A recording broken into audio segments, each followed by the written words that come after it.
இருக்குன்னா இன்றைக்கி காலையில் இதுக்கு தினமும் இட்லி சாப்பிட்டு வரணும், இட்லி தான் சாப்பிட்ணும். அந்த குடல் ஒத்துக்கும், அந்த உடம்பு வந்து ஒத்துக்கும். தினம் இட்லி 4 இட்லி 5 இட்லி சாப்பிட்டு தண்ணி குடிச்சிட்டே வரானா அந்த உடம்பு வச்சுக்கிட்டே வரும். ஒரு நாளைக்கு திடீர்னு சப்பாத்தியோ பூரி மசாலாவோ புரோட்டா சாப்பிட்டா ஆட்டம் கண்டுடும், முரண்பட்ட உணவாகும். அதான் சொன்னால் மாறுபாடு இல்லா உண்டி மருத்துவனின் மாறுபாடு. அந்த உணவு அந்த உடம்பு எப்போ சாப்பிட்டுக்கிறான்னா 25, 30, 35, 40 வயசு வரலும் எதனாலும் சாப்பிட்டுக்கலாம். ஆற்றல் இருக்குது, அந்த ஜீரண சக்தி ஆற்றல் அந்த உடம்புக்கு உண்டு. புண்ணிய செய்த மக்களுக்கு அந்த வாய்ப்பு இருக்குது. 55, 60 வயசு ஆச்சுன்னா என்ன செய்ய வேண்டும்? எந்த உணவு உனக்கு பிடிக்குதோ, எது ஜீரணம் ஆகுமோ, உடனே ஜீரணம் ஆகுமோ அதை ஆராய்ந்து சாப்பிட வேண்டும். புரோட்டாவோ சப்பாத்தி குருமாவோ பூரி மசாலா சாப்பிட்டீங்கன்னா நிச்சயம் உனக்கு பாதிப்பு வந்துடும். ஸோ தோசை சாப்பிடவே கூடாது. 50, 55, 60 வயசுலாம் தோசை எப்போதுமே சாப்பிடக்கூடாது. இந்த அப்பா வகை சாப்பிடக்கூடாது, எண்ணெய் பதார்த்தங்கள் சாப்பிடவே கூடாது. வயதானவருக்கு சாப்பிடவே கூடாது. அவர் இட்லி தான், நீராவியில் வந்து இட்லி தான் சாப்பிடணும், சோறு தான் சாப்பிடணும். அப்போ மாறுபாடு எல்லாம் உண்டி மருத்துவம், அதாவது மருத்துவம்னு சொல்லிட்டான். உன்னுடைய தேகத்துக்கு உனக்கு எது பிடிக்குமோ, இப்போ கோதுமை உணவுன்னா கோதுமை உணவு, காலையில் வந்து இட்லியா பழைய சாதமாக இருக்கலாம். பழைய சாதம்னு குற்றம் இல்லை, பழைய சாதம் சாப்பிட்டுக்கிட்டே பழகிட்டு வா. அது கோதுமை கஞ்சி கோதுமை உணவு சாப்பிட்டுக்கிட்டே வா. எதுவாக இருந்தாலும் உன் உடம்புக்கு எது ஒத்துக்கொள்ளுதோ அது சாப்பிட்டுக்கிட்டே வா. திடீரென்று மாட்டுக்கு உணவு சாப்பிட்றாதே. சாப்பிட்டு என்ன செய்வான்? அதோட விளைவுகள் எப்படியாகவும் அஜீரண கோளாறு வரும். அதை மாறுபாடு இல்லா உண்டி மருத்துவனின் ஊறுபாடில் உயிர்க்குன்னா மறுத்து சாப்பிடணும். ஆகவே உணவு வந்து ஒரு வரம்பு இருக்க வேண்டும். எந்த உணவு சாப்பிட்டா நமக்கு உடம்புக்கு ஒத்துக்கும். ஒரு சிலருக்கு பூசணிக்காய் பிடிக்காது, நீர்க்காய். சிலருக்கு நீர்க்காய் பிடிக்காது, சிலருக்கு விரும்பி சாப்பிடுவாங்க.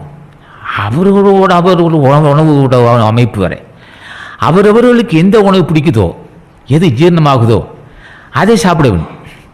கண்ட உணவு சாப்பிட்டுக்கிட்டு காலத்துக்கு வேணக்கூடாது, அது நோய் வாய்ப்படும். ஆகவே அந்த அறிவு தருவது ஜீவத்தாய்வாகும். அதான் ஜீவகண ஒழுக்கம். எந்த உணவு அளந்து சாப்பிட வேண்டும், எந்த உணவும் அளந்து சாப்பிட வேண்டும். அதுவும் அளந்து சாப்பிட்றது நமக்கு தேகத்துக்கு ஒத்துக்கொள்ளக்கூடியதாகவும் இருக்கணும். தேகத்தை ஒத்துக்கொள்ளக்கூடாத உணவை சாப்பிட்டு தடுமாறக்கூடாது.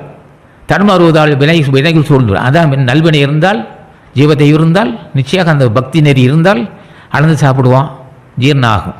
80 வயசு வரலும் நல்ல சுவையாக சாப்பிடணும். உணவு கிடைக்கணும் இல்லையா? 80 வயசு ஆச்சுயா, உணவு நீ சாப்பிட விரும்பலாம் ஐயா. பிள்ளைங்க சோறு பண்ணணும் உனக்கு. பிள்ளைங்க உனக்கு 80 வயசாச்சு, பிள்ளைங்க உனக்கு சோறு பண்ணும்ல. என்ன சொல்கிறா மனைவி? 2 கஞ்சி ஊற்றி வைக்கிறா. அதுக்கு அவன் என்ன சொல்கிறான்? அப்போ அது மகன் என்ன சொல்கிறான்? இதெல்லாம் கர்மம் எப்போ தொலைவோங்கிறான். யாரே என்னடா, தந்தைக்கு சோறு போட மாட்டான். இப்போ அவனே சோறு போட மாட்டான். ஓம்பு என்ன? நீ செய்த பாவம் மகனுக்கு உணர்த்தப்படவில்லை. நீ செய்த பாவம், நீ புண்ணியம் செய்திருந்தா அப்பா சாப்பிட்டாரா? அப்பாவுக்கு சோறு போட்டியாம்மா? எங்கள் மனைவியை கூப்பிடுவா. அப்பாவுக்கு சோறு போட்டியா? அப்பா சாப்பிட்டாரா அப்படின்னு கேட்பான், புண்ணியம் செய்திருந்தா. இல்லைன்னு என்ன செய்வான்? ஆமாம், இந்த கர்மத்துக்கு சோறு போட்டோய் அப்படிம்பான். ஏன்னா அவன் மேலே குறைய, நீ செய்த பாவம் அவன் மேலே குறையில்லை. நீ செய்த புண்ணியம் செய்திருந்தால் மகன் கேட்குறாங்க, அப்பா சாப்பிட்டாரா? காலையில் இட்லி கொடுத்தீங்களா? அவன் மாத்திரம் கொடுத்தியாம்மா? காலமாக இட்லி கொடுத்தியா? என்ன விரும்பி சாப்பிட்டார் அவர்? மத்தியானம் சோறு போட்டிங்களா? நான் வேலைக்கு போயிட்டு வந்து முதல் கேள்வி அதான். வேலைக்கு போயிட்டு வந்தவொடனே கேட்பான், அப்பா காலையில் சாப்பிட இட்லி கொடுத்தியாம்மா? மத்தியானம் சாப்பிட்டாரா? ஏப்பா நல்லா சாப்பிட்டீங்களாப்பா? இப்போ சாப்பிட்டீங்களா அப்படின்னு கேட்பான், புண்ணியம் இருந்தா. இல்லைன்னு சொன்னால் அவனை செய்வான், அப்பனை விசாரிக்கவே மாட்டான். என்னடா ஏயா விசாரிக்கலன்னா அவன் மேலே கூட்டுறான், உன் மேலே கூட்டுறான். நீ செய்த புண்ணியம் அவ்வளோதான். புண்ணியம் இருந்தால் அவனை மகன் கூப்பிட்டாலும் விசாரிப்பான். புண்ணியம் இல்லாட்டி என்ன செய்வான்? அப்போ சாப்பிட்டான்னு எல்லாரும் கேட்க மாட்டான். அந்த ஏன் கேட்க வந்தான்? அப்பன் தன்னோட தந்தை சாப்பிட்டானே இல்லையான்னு கேட்கறது யோக்கியதை மகன் கேட்க மாட்டேங்கிறான். அப்பா சாப்பிட்டாச்சான்னு, அப்பா சாப்பிட்டீங்களான்னு கேட்கறதுக்கு கேட்கல.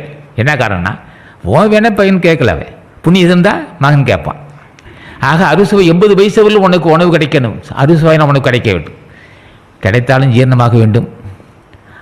அந்த உணவு உத்தரவாதம் உள்ளதாக இருக்கும். உனக்கு அந்த மகனோ மகளோ மனைவியோ உனக்கு தேடி கொண்டாந்து கொடுக்கணும். நீ உணவு தேடிட்டு போகக்கூடாது. புண்ணியம் இருந்தால் உனக்கு உணவு தேடிட்டு வரும். புண்ணியம் இல்லாட்டி நீ உணவு தேடினாலும் கிடைக்காது. அப்படின்னு சாப்பிட ஜீரணம் ஆகாது. ஆக எல்லாம் பொருத்தமாக அமைய வேண்டும். 80 வயசு வரலும் சுவையான உணவு கிடைக்க வேண்டும். அதுக்கு தடை இருக்கக்கூடாது. கிடைத்தாலும் ஜீரணமாக வேண்டும். அந்த வாய்ப்பை தருவதுதான் ஜீவத்தை ஜீவத்தைவாகும்.